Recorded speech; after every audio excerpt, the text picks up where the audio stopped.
యెహోషువ 8వ అధ్యాయము. మరియు యెహోవా యెహోషువతో ఇట్లనెను, భయపడకుము, జడియకుము, యుద్ధ సన్నద్ధులైన వారినందరినీ తోడుకొని హాయి మీదికి పొమ్ము. చూడుము, నేను హాయి రాజును, అతని జనులను, అతని పట్టణమును, అతని దేశమును నీ చేతికి అప్పగించుచున్నాను. నీవు ఎరుకోకును దాని రాజునకును ఏమి చేసితివో అదే హాయికిని దాని రాజునకును చేసెదవు. అయితే దాని సొమ్మును పశువులను మీరు కొల్లగా దోచుకొనవలెను. పట్టణపు పడమటి వైపున మాటుగాన్లు నుంచుము.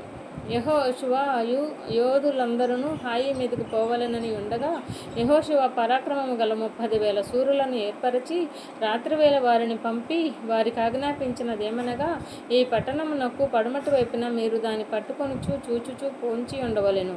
పట్టణమునకు బహుదూరమునకు వెళ్ళక మీరందరూ సిద్ధపడి ఉండుడి. నేనును నాతో కూడానున్న జనులందరూ పట్టణమునకు సమీపించెదము. వారు మునుపటి వలె మమ్మును ఎదుర్కొనుటకు బయలుదేరగా, మేము వారి ఎదుట నిలువక పారిపోవుదుము. మునుపటి వలె మీరు మన ఎదుట నిలవలేక పారిపోదురని వారనుకొని, మేము పట్టణమునొద్ద నుండి వారిని తొలగి రాజయ్య వరకు వారు మా వెంబడిని బయలుదేరి వచ్చెను. మేము వారి ఎదుట నిలువక పారిపోయినప్పుడు మీరు పొంచి ఉండుట మాని లేచి పట్టణమును పట్టుకొనుడి. మీ దేవుడైన యెహోవా మీ చేతికి దానిని అప్పగించును. మీరు ఆ పట్టణమును పట్టుకొనినప్పుడు యెహోవా మాట చొప్పున జరిగించి దానిని తగులబెట్టవలెను. ఇదిగో నేను మీకు ఆజ్ఞాపించి ఉన్నానని చెప్పి యెహోషువ వారిని పంపగా, వారు పొంచి ఉండుటకు పోయి హాయి పడమటి దిక్కున బేతేలునకు హాయికిని మధ్య నిలిచిరి. ఆ రాత్రి యెహోషువ జనుల మధ్య బస చేసెను. ఉదయమున యెహోషువ వేకువను లేచి జనులను వ్యూహపరచి తానును ఇశ్రాయేలీయుల పెద్దలను జనులకు ముందుగా హాయి మీదికి పోయిరి. అతని యొద్దనున్న యోధులందరూ పోయి సమీపించి ఆ పట్టణము నెదుటకు వచ్చి హాయికి ఉత్తర దిక్కున దిగిరి. వారికి హాయికిని మధ్యను లోయనుండగా అతడు ఇంచుమించు 5,000 మంది మనుషులను నియమించి పట్టణమునకు పడమటి వైపున బేతేలునకును హాయికిని మధ్యను పొంచి ఉండుటకు ఉంచెను. వారు ఆ జనులకు, అనగా పట్టణమునకు ఉత్తర దిక్కునున్న సమస్త సైన్యమును పట్టణమునకు పడమటి దిక్కున దాని వెనుకటి భాగమునున్న వారిని ఉంచిన తరువాత యెహోషువ ఆ రాత్రి లోయలోనికి దిగిపోయెను. హాయి రాజు దాన్ని చూచినప్పుడు అతడును అతని జనులందరూ పట్టణస్థులందరూ త్వరపడి పెందలకడనే లేచి మైదానమున ఎదుట ఇశ్రాయేలీయులను ఎదుర్కొని తాము అంతకుముందు నిర్ణయించుకున్న స్థలమును యుద్ధము చేయుటకు బయలుదేరిరి. తన్ను పట్టుకొనుటకు పొంచి ఉన్నవారు పట్టణమునకు పడమటి వైపున నుండిన సంగతి అతడు తెలుసుకొనలేదు. యెహోషువయు ఇశ్రాయేలీయులందరూ వారి ఎదుట నిలవలేక ఓడిపోయిన వారైనట్టు అరణ్య మార్గమున తట్టు పారిపోయినప్పుడు వారిని ఆతురముగా తరుముటకై హాయిలోనున్న జనులందరూ కూడుకొని యెహోషువను తరుముచు పట్టణమునకు దూరముగా పోయిరి. ఇశ్రాయేలీయులను తరుముటకు పోని వాడొకడును హాయిలోనే గాని బేతేలులోనే గాని మిగిలి ఉండలేదు. వారు గవిని వేయక పట్టణమును విడిచి ఇశ్రాయేలీయులను తరుమబోయి ఉండిరి. అప్పుడు యెహోవా యెహోషువతో ఇట్లనెను, నీవు చేత పట్టుకొనిన ఈటెను హాయి వైపుగా చాపుము. పట్టణమును నీ చేతికి అప్పగింతును. అంతటా యెహోషువ తన చేతనున్న ఈటెలను పట్టణము వైపు చాపెను.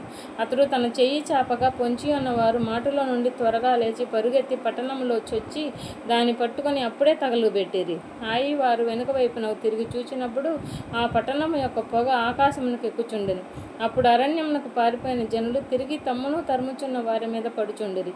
కనుక ఈ తట్టైన ఆ తట్టైన పారిపోవుటకు వారికి వీలు లేకపోయెను.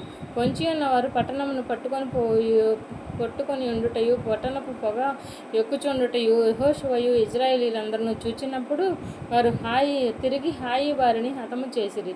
తక్కిన వారును పట్టణములో నుండి బయలుదేరి వారికి ఎదురుగా వచ్చిరి. అట్లు ఈ తట్టు కొందరు ఆ తట్టు కొందరు ఉండగా హాయి వారు ఇశ్రాయేలీయుల నడుమ చిక్కుబడిరి. కనుక ఇశ్రాయేలీయులు వారిని హతము చేసిరి. వారిలో ఒకడును మిగలలేదు, ఒకడును తప్పించుకొనలేదు. వారు హాయి రాజును ప్రాణముతో పట్టుకొని యెహోషువ వద్దకు తీసుకొని వచ్చిరి. బీటిలోను పొలములోను హాయి నివాసులను తరిమిన ఇశ్రాయేలీయులు వారిని చంపుట చాలింపగా కత్తివాత కూలక మిగిలిన వాడొకడును లేకపోయినప్పుడు ఇశ్రాయేలీయులందరూ హాయి వద్దకు తిరిగి వచ్చి దానిని కత్తివాతను నిర్మూలనం చేసిరి. ఆ దినమున పడిన స్త్రీ పురుషులందరూ 12,000 మంది. యెహోషువ హాయి నివాసులందరినీ నిర్మూలనం చేయు వరకు ఈటెను పట్టుకొని చాచిన తన చేతిని తిరిగి ముడుచుకొనలేదు. యెహోవా యెహోషువ యెహోషువకు ఆజ్ఞాపించిన మాట చొప్పున ఇశ్రాయేలీయులు ఆ పట్టణంలోని పశువులను సొమ్మును తమ కొరకు కొల్లగా దోచుకొనిరి. అట్లు యెహోషువ హాయి నిత్యము పాడైపోవాలనని దాన్ని కాల్చివేసెను. నేటి వరకు అది అట్లే ఉన్నది. యెహోషువ హాయి రాజును సాయంకాలము వరకు మాను మీద వేలాడదీసెను. పొద్దుగొంకుచున్నప్పుడు సెలవీయగా జనులు వాని శవమును మాను మీద నుండి దించి ఆ పురద్వారం ఎదుట దాన్ని పడవేసి దాని మీద పెద్ద రాళ్ల కుప్ప వేసిరి. అది నేటి వరకు ఉన్నది. మోషే ధర్మశాస్త్ర గ్రంథంలో వ్రాయబడిన ప్రకారము యెహోవా సేవకుడైన మోషే ఇశ్రాయేలీయులకు ఆజ్ఞాపించినట్లు యెహోషువ ఇశ్రాయేలీయుల దేవుడైన యెహోవా నామమున బలిపీఠమును ఇనుప పనిముట్లు తగిలింప కారు రాళ్లతో ఏబాలు కొండ మీద కట్టించెను. దాని మీద వారు యెహోవాకు దహన బలులను సమాధాన బలులను అర్పించిరి. మోషే ఇశ్రాయేలీయులకు వ్రాసి ఇచ్చిన ధర్మశాస్త్రమును ఒక ప్రతిని అతడు అక్కడ ఆ రాళ్ల మీద వ్రాయించెను. అప్పుడు ఇశ్రాయేలీయులను దీవించుటకు యెహోవా సేవకుడైన మోషే పూర్వము ఆజ్ఞాపించినది జరగవలెనని పరదేశులేమి వారిలో పుట్టిన వారేమి ఇశ్రాయేలీయులందరూ వారి పెద్దలను వారి నాయకులను వారి న్యాయాధిపతులను యెహోవా నిబంధన మందసమును మోయు యాజకులైన లేవీయుల ముందర ఆ మందసమునకు ఆ వైపున ఈ వైపున నిలిచిరి. వారిలో సగము మంది గెరీజుము కొండ ఎదుటను సగము మంది ఏబాలు కొండ ఎదుటను నిలువగా యెహోషువ ఆ ధర్మశాస్త్ర గ్రంథంలో వ్రాయబడిన వాటినన్నిటినీ బట్టి ఆ ధర్మశాస్త్ర వాక్యములన్నిటినీ అనగా దాని దీవెన వచనమును దాని శాపవచనమును చదివి వినిపించెను.